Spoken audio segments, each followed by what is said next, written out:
All right, next we have Jay Chuppe from Paducah, Kentucky with Red Mullet and Cow Boy. You're waiting for title. Oh, thanks. Hope y'all are doing okay. Here, we'll save you some time to pass it out. Okay. Oh, well, the last one's mine with the notes on the back. All right. Yeah, Red Mullet Cowboy, like the cover says, and I came all the way from Western Kentucky yesterday to tell you about these heroes that protect us there.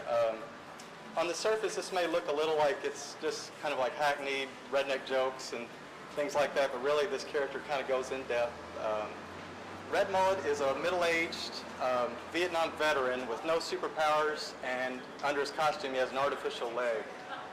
And he just is a really tough guy, and he's able to fashion together a lot of weapons with his jimmy rig abilities. He has, experience fighting wars, so he's just, a hard-nosed kind of guy. Where Batman has his bat cave and a lot of money to put together weapons, Red Mullet works out of his garage, on his workbench, and everything he builds can be bought at your local hardware store or the Radio Shack. So that's his story. Sometimes he technically has no superpowers, but sometimes he'll have a little Vietnam flashback if he gets in trouble and go into a berserker mode and take out everybody in the room. But he hates when these fits overcome him, and he just kind of wants to stop these. And Cowboy is the son of a dairy farmer who lost the family dairy farm to make way for big business. So he decides to take on the mantle of, the symbol that has gotten him and his family through life and provided for their family for generations. So Red Mullet and Cowboy reluctantly team up. Red Mullet kind of treats Cowboy with the tough love of a big brother and kind of wants to get across from him. To him that if you're going to be a costume hero, you're going to get shot at, punched in the face. He has no superpowers either. They employ weapons like cattle prods, ball bearings, duct tape, like plunger guns, and things they just jimmy rig together in the garage. And in the back you'll find descriptions of the characters, and there's also a story arc for the first few issues.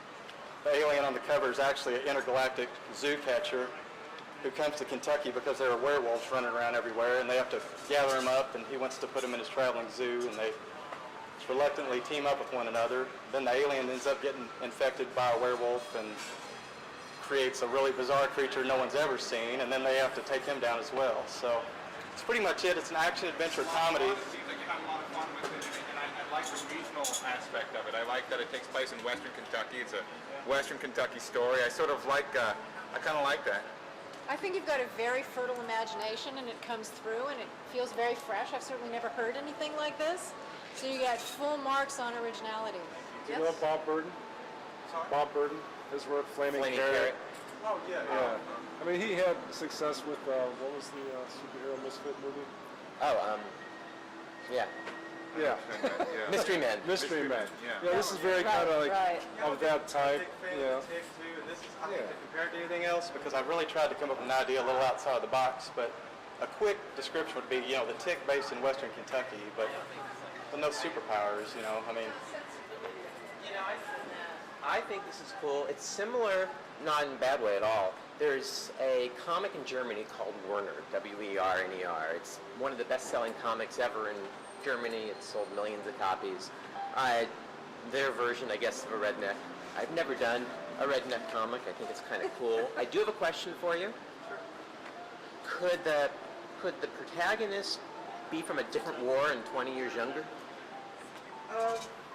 Yeah, but I just kind of wanted to make him so vulnerable, like he's just a burnt-out shell of a hero. He's in his mid-50s, he doesn't have muscles, he's got an artificial leg, middle-aged spread. I just kind of wanted to make it like this guy is a guy that can take a bullet but have to go back to his own garage and pull it out with a pair of pliers. I mean, I know people like that because I live in Western Kentucky, and I know people that are, really just like self-reliant, kind of industrious people that work on their own cars and grow their own food and things like that. So I thought, this guy, yeah, that's good too.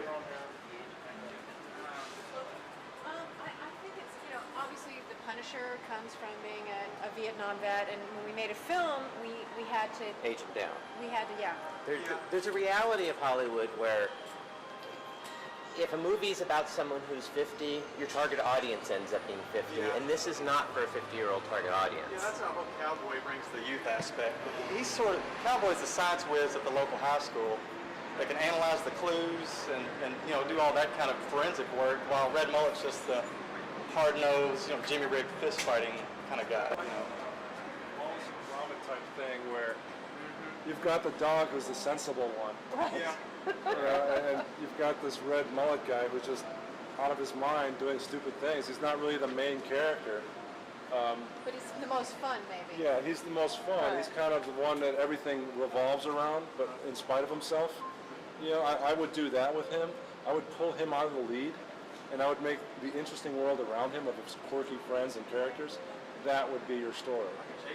Yeah. Cowboy Red Mullet. No, it's not like that. But when you're telling your stories, he's more the foil. He's the one that maybe Cowboy is the one who figures the things out.